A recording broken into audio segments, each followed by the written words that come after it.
اس کے علاوہ ان جملوں میں مفعول بھی موجود ہیں، جیسے دودھ، وادی، شیشہ وغیرہ۔ ظاہر ہے یہ جملے مفعول کے بغیر پورے نہیں ہو سکتے، یعنی اسلم نے کیا پیا؟ دودھ۔ سلمہ نے دودھ۔ اسی طرح سلمہ نے کیا دھوئی؟ وردی۔ اکبر نے کیا توڑا؟ شیشہ۔ میں نے کیا کیا؟ کام۔ گویا وہ مصدر جن کے ساتھ فاعل اور مفعول دونوں ساتھ ہوں مصادر متعدی کہلاتے ہیں۔ آگے ہے مصدر لازم سے مصدر متعدی بنانا۔ پہلا طریقہ، مصدر لازم کے حرف اول کے بعد الف کے استعمال سے مصدر متعدی بنتا ہے، مثلا چٹنا سے چاٹنا، بٹنا سے بانٹنا، کٹنا سے کاٹنا وغیرہ۔ دوسرا طریقہ ہے مصدر لازم کے نون الف نا سے پہلے الف کے استعمال سے بھی مصدر متعدی بنتا ہے، مثلا ملنا سے ملانا، چلنا سے چلانا، گٹنا سے گٹانا وغیرہ۔ تیسرا طریقہ، مصدر لازم کے حروف اول کے بعد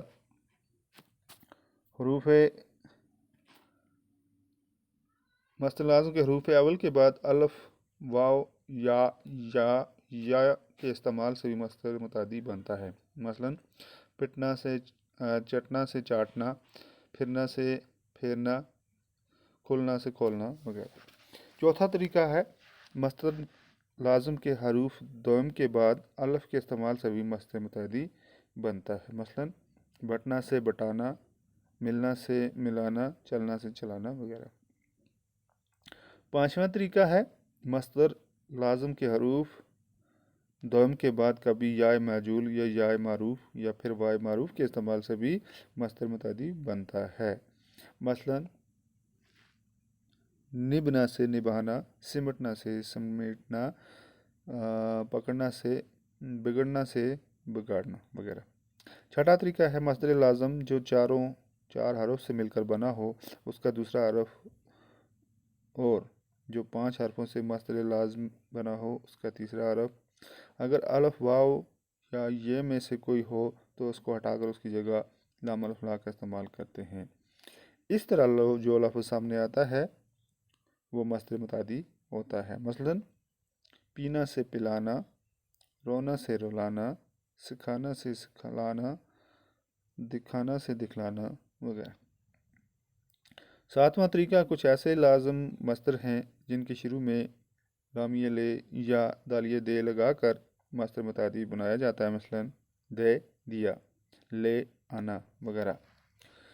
اب ہے حاصل مصدر، وہ لفظ ہے جس سے کسی فعل کی کیفیت، اثر یا نتیجہ ظاہر ہو۔ عام طور پر مصدر میں علامت مصدر یعنی نون الف نا ہٹا کر مصدر حاصل مصدر بنتا ہے، مثلا اجاڑنا سے اجاڑ، ٹکرانا سے ٹکرا، بتلانا سے بتلا وغیرہ۔ لیکن حاصل مصدر بنانے کے اور بھی طریقے ہیں جو حسب ذیل ہیں۔ وہ کیا ہیں؟ مصدر کا آخری الف ہٹا کر حاصل مصدر بنتا ہے، مثلا جلنا سے جلن، ملنا سے ملن۔ اسی طرح علامت مصدر یعنی نون الف نا ہٹا کر الف کا استعمال کرنے سے بھی حاصل مصدر بنتے ہیں، مثلا بگڑنا سے بگڑا، بدلنا سے بدلا، روٹنا سے روٹا وغیرہ۔ اس کے علاوہ علامت مصدر یعنی نون الف نا ہٹا کر دوسرے کئی حروف کا اضافہ کر کے بھی حاصل مصدر بنتے ہیں، جیسے تھکنا سے تھکان، اس میں نون الف نا ہٹا کر نون جوڑا گیا۔ اس طرح کھلنا سے کھلی، کھلنا سے کھل، نون الف نا ہٹا کر یہ کھلی، نون الف نا ہٹا کر یہ گھبرانا سے گھبراہٹ، نون الف نا ہٹا کر ہلانا سے بلانا سے بلاوا، نون الف نا ہٹا کر وال ہوا وغیرہ۔ اس کے بعد ہے صفت کی تعریف اور اس کی قسمیں۔ صفت ان الفاظ کو کہتے ہیں جو کسی اسم کی حالت یا کیفیت یا مقدار کے بارے میں بتاتے ہیں، جیسے کالی بلی کالی صفت ہے، موٹا آدمی میں آدمی اسم اور موٹا اسم کی صفت ہے، اونچے اونچے درخت میں اونچے اونچے صفت ہے۔ صفت کی 5 قسمیں ہیں جو مندرجہ ذیل ہیں۔ پہلا ہے صفت ذاتی، دوسرا صفت نسبتی، تیسرا ہے صفت عددی، چوتھا ہے صفت مقداری، پانچواں ہے صفت ضمیری۔ اب ہے پہلا صفت ذاتی۔ صفت ذاتی وہ صفت ہے جس سے کسی چیز کی حالت بیرونی یا اندرونی ظاہر ہوتی ہے، جیسے سبز گھاس، لال کپڑا، ہلکا شال، یہ صفت ذاتی ہے۔ اب ہے صفت نسبتی دوسرا۔ صفت نسبتی وہ الفاظ ہیں جن کا کسی دوسری چیز سے لگاؤ یا نسبت ظاہر ہوتی ہے، جیسے شورش کاشمیری، کابلی بادام، پنجابی سپاہی۔ ان میں کشمیری، پنجابی، کابلی وغیرہ الفاظ صفت نسبتی۔ تیسرا ہے صفت عددی۔ صفت عددی وہ الفاظ ہوتے ہیں جن سے کسی اسم کی تعداد معلوم ہوتی ہے، جیسے 2 آدمی، 5 مرغے، 3 گز زمین وغیرہ۔ ان میں 5، 3 صفت عددی ہیں۔ اسی طرح سب لوگ، سارے کھیت، تمام دنیا میں، سب، سارے اور تمام صفت عددی کہلاتے۔ اس کے بعد ہے صفت مقداری۔ صفت مقداری وہ صفت ہے جس میں کسی اسم کی مقدار معلوم ہوتی ہے، جیسے چمچہ چائے، چمچہ کھانڈ، بہت دن، تھوڑی رقم۔ ان میں چمچہ بہت اور تھوڑی وغیرہ الفاظ صفت مقداری کہلاتے ہیں۔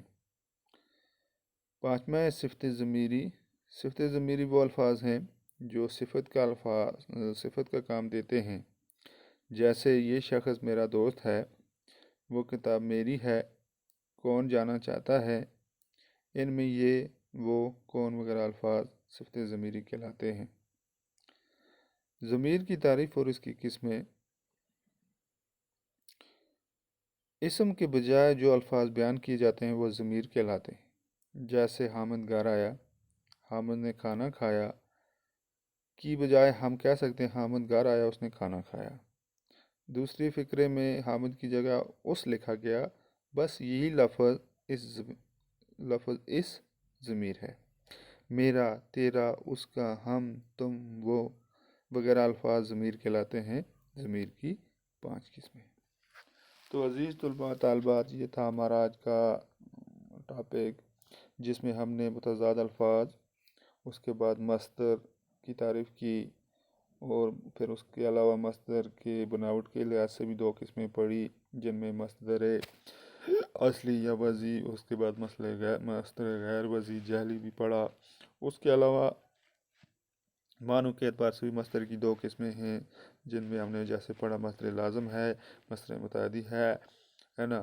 اس کے علاوہ پھر ہم نے مصدر لازم سے مصدر متعدی بنانے کے 7 طریقے پڑھے، وہ کس طرح بنتا ہے۔ اس کے بعد حاصل مصدر کیا ہے وہ ہم نے پڑھا۔ اس کے بعد ہم نے صفت کی تعریف کی، اس کی قسمیں بھی پڑھی۔ صفت جیسے اس کی 5 قسمیں ہیں، صفت ذاتی ہے، صفت نسبتی ہے، صفت عددی ہے، صفت مقداری ہے، صفت ضمیری ہے۔ تو پھر ہم نے ان کی تعریف بھی باری باری کی۔ اس کے بعد ہم نے ضمیر کی تعریف کی اور اس کی قسمیں بھی دیکھی۔ انشاءاللہ اس کی قسمیں جو ہیں ہم اگلے سبق میں ضرور پڑھیں گے۔ اس وقت ہم نے اتنا ہی پڑھا، ضمیر کی تعریف اور اس کی قسمیں جو ہیں بعد میں پڑھیں گے۔ تو اگلی کلاس میں اس کی قسمیں لے کر پھر سے حاضر ہوں گے، اور باقی جو چیزیں ہیں انشاءاللہ۔ تب تک کے لیے اللہ حافظ، والسلام۔